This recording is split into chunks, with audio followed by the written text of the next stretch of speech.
Assalamualaikum warahmatullahi wabarakatuh. Sobat Militerindo. Info Militerindo menginformasikan seputar dunia militer. Silakan stay dan simak info kami sampai selesai agar dapat menerima informasi dengan baik dan benar. Jangan lupa dukung terus channel kami dengan cara like, subscribe dan tekan tombol lonceng agar tak ketinggalan informasi terbaru kami.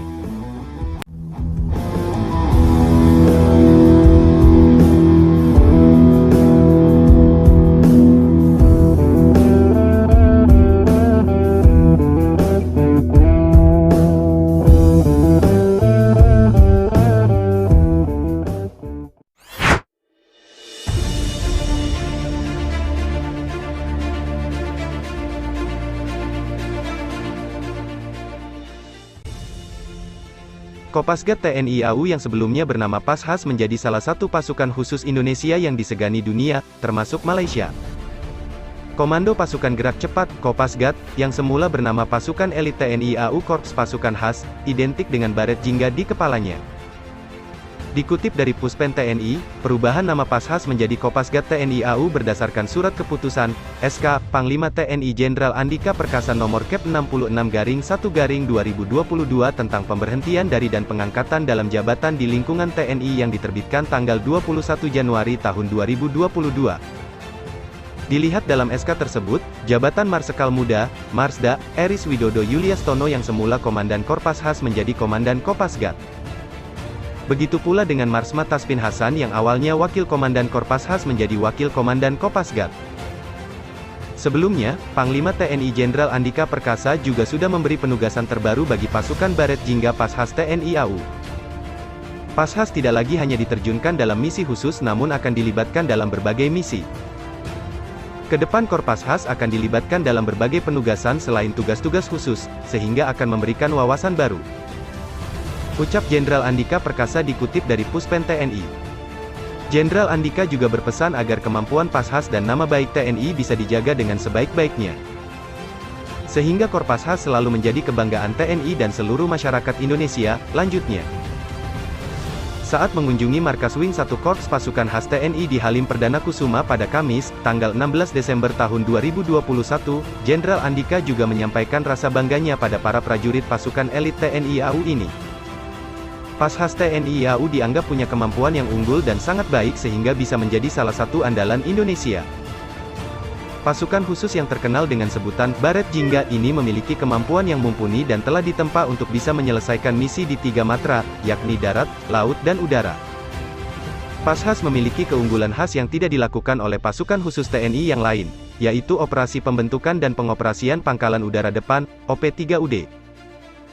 Keahlian ini bertujuan untuk merebut dan mempertahankan pangkalan lalu menyiapkan pendaratan pesawat dan penerjunan pasukan kawan. Tak semua prajurit TNI AU bisa memiliki kesempatan bergabung dengan Korps Pasukan Khas, sekarang Kopasgat. Hanya prajurit yang sudah berhasil menjalani seleksi dan penggemblengan habis-habisan yang bisa menjadi pasukan elit Pashas. Salah satu ciri khas yang membuat Anda bisa langsung mengenali Pashas adalah para prajurit mengenakan baret berwarna jingga. Baret jingga ini merupakan perwujudan dari cahaya jingga saat fajar di Margahayu, Bandung yang merupakan lokasi pelatihan Pashas. Pashas memiliki moto, Karmanye Padikaraste Mafalsu Kadacana, yang artinya, bekerja tanpa menghitung untung dan rugi. Salah satu misi mematikan yang diemban Kopasgat TNI AU baru-baru ini bahkan sampai memukau pakar dari Malaysia. Setidaknya sebanyak 9 personel Satuan Bravo 90 Komando Pasukan Gerak Cepat, Kopasgat TNI AU turut serta dalam penjemputan 80 WNI dari Ukraina. Konflik yang terjadi antara Rusia dan Ukraina membuat pemerintah melakukan evakuasi warga negara Indonesia, WNI, di Ukraina. Dikutip dari Pikiran Rakyat, 80 WNI yang dievakuasi merupakan staf Kedutaan Besar Republik Indonesia, KBRI, di Kyiv, Ukraina dipulangkan pemerintah melalui Bukares, Rumania menuju Jakarta, Kamis, tanggal 3 Maret tahun 2022. Proses pemulangan WNI dari Ukraina tersebut merupakan inisiasi dari Kementerian Luar Negeri dan melibatkan banyak pihak. Dijelaskan Kepala Dinas Penerangan TNI AU, Kadis Penau, Marsma TNI Indan Gilang Buldansyah, keterlibatan Sat Bravo 90 Kopasgat sesuai dengan arahan Panglima TNI Jenderal Andika Perkasa. Indan mengatakan, TNI AU diminta menyiapkan dan memberangkatkan personel TNI AU yang berkompeten untuk melaksanakan tugas evakuasi WNI. Penugasan ini sesuai dengan perintah Panglima TNI, atas permintaan Kementerian Luar Negeri, untuk membantu pemerintah dalam proses evakuasi WNI di Ukraina, jelasnya. WNI dari Ukraina tersebut diterbangkan menggunakan pesawat Garuda Indonesia dengan rute Bukares, Rumania transit Madinah, Arab Saudi selanjutnya terbang menuju Jakarta selama lebih kurang 17 jam. Begitu tiba, para WNI dari Ukraina langsung diarahkan menuju area holding B Bandara Soekarno-Hatta, Tangerang, untuk menjalani pemeriksaan kesehatan terlebih dahulu oleh petugas KKP Kemenkes. Setelah itu, dilanjutkan dengan pemeriksaan keimigrasian di tempat pemeriksaan imigrasi Terminal 2 Internasional Bandara Soekarno-Hatta. Pada saat kedatangan, tampak Menteri Luar Negeri, Menlu, Retno Marsudi yang didampingi unsur-unsur terkait hadir secara langsung untuk menyambut kedatangan WNI dan WNA yang berhasil diselamatkan dari wilayah konflik di Ukraina. Dikutip dari Priangan Timur News, para WNI yang merupakan staf Kedutaan Besar Republik Indonesia, KBRI, di Kyiv, Ukraina, itu harus menempuh perjalanan darat ke Bukares, Rumania, sebelum dipulangkan ke Jakarta, Indonesia. Sebelumnya, tim evakuasi dari Jakarta berangkat Selasa, tanggal 2 Maret pukul 2.40 waktu Indonesia Barat, dan tiba di Bukares, Rumania, pada tanggal 3 Maret pukul 15.10 waktu setempat. Selanjutnya kembali diberangkatkan dari Bukares menuju Jakarta pukul 20.23 waktu setempat, atau 5,5 jam setelah mendarat. Rute perjalanan selama 17 jam dengan melewati Bukares, Madinah, dan Jakarta. Menteri Luar Negeri, Retno Marsudi menegaskan perjalanan yang dilalui WNI tak mudah. Para WNI harus melewati pemeriksaan dan jam malam yang berlaku di sana. Kami berterima kasih kepada tim penjemput, KBRI Bukares, Kyiv, dan Moskow, serta seluruh tim yang telah bekerja keras dan bahu-membahu, katanya. Operasi evakuasi yang lancar dan tepat waktu ini ternyata menyita perhatian Malaysia. Pengamat militer Malaysia, Kiu Renji pada tanggal 20 April tahun 2022 mengkritik Kementerian Luar Negeri Malaysia yang terkesan lelet melakukan evakuasi pada warga negaranya dari Ukraina. Kinerja Kemlu tahun ini memang sangat kurang memuaskan, ujarnya kepada chinapress.com.my.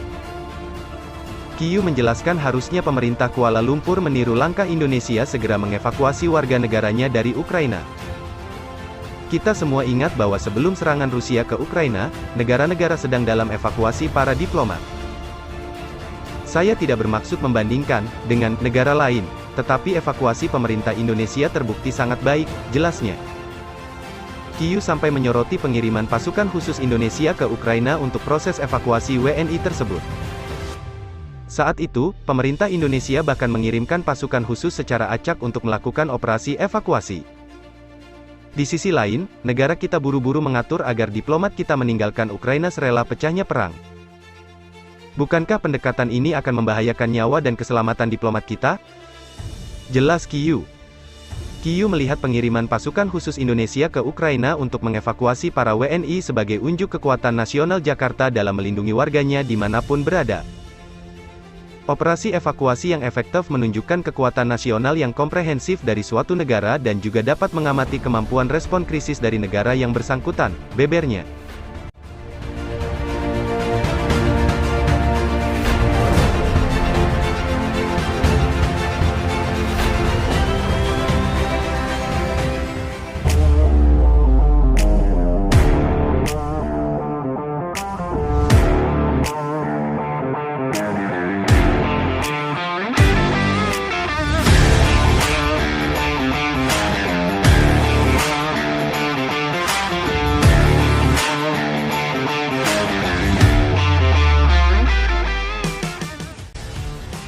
Sekian info Militarindo yang dapat kami sampaikan.